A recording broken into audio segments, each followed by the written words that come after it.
Elephant ivory has long been sought after for making decorative items like statues and carvings. And the trade in ivory smuggling has soared across sub-Saharan Africa to feed the ever-growing demand for the white gold in Asia. We have about 400,000 to 450,000 elephants in Africa. We're losing maybe 20 to 25,000 a year. Most of that seems to be going into China, where I've been working in the last year or so.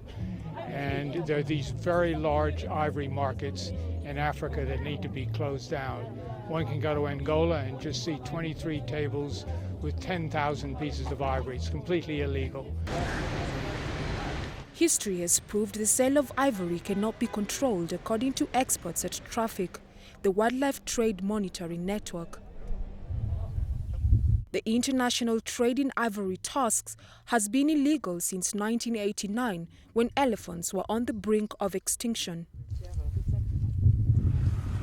During this period, levels of poaching fell and black market prices of ivory slumped to $5 per kilogram.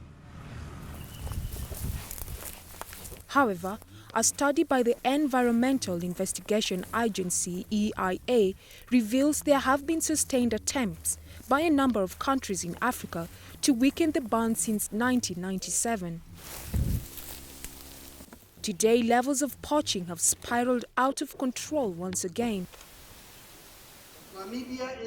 Earlier this year, conservationists in Botswana declared a zero-tolerance approach, banning stockpiles of ivory to tackle the problem. This would not be the first time such an attempt to stop ivory sales has been made. The regional symbolic stockpile ban took place in July 1989. It's up to Africa to say no. We have to say no. But as long as the political will is not there, and as long as corruption is in place, I can guarantee you it's going to take longer than we would like.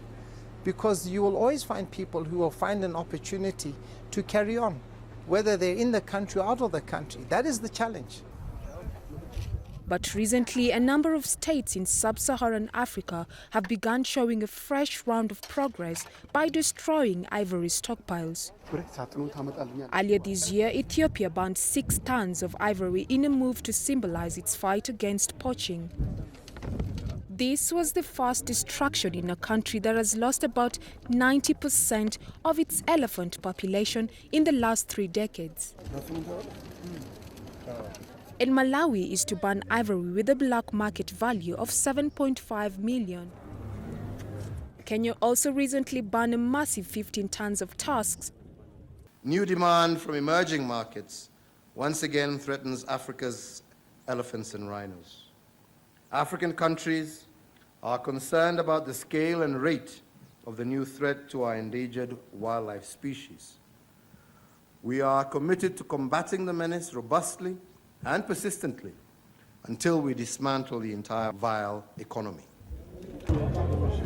However, the diplomatic effort to reduce demand by banning tusks has created much debate in Kenya. An ivory conference in Nairobi held last month questioned whether destroying ivory would even save elephants, considering this had been suggested before. It's useless today fighting for the white rhino. So I say sell.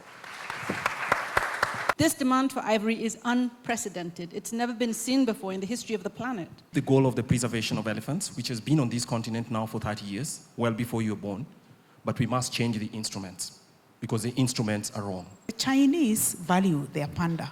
Actually, if you kill a panda, straight out, it's the death sentence. For us, we are unable to draw the red line. Who needs to come here to tell us that elephants are special? Wildlife campaigner Paula Kahumbu called for a total ban on ivory sales. There are many different ways that we can fight the poachers. You know, we can do more anti-poaching, we can enlist local communities, we can even fence our national parks or put radio collars on our elephants. Of their time with elephants. Her opponents argued, however, for openly selling ivory. The deficit that we have in terms of conservation money that can be used to conserve elephants and to protect them there would be nothing wrong in actually releasing this ivory through safe markets and driving that money back to the conservation cause. Experts believe poaching still exists because of the high prices.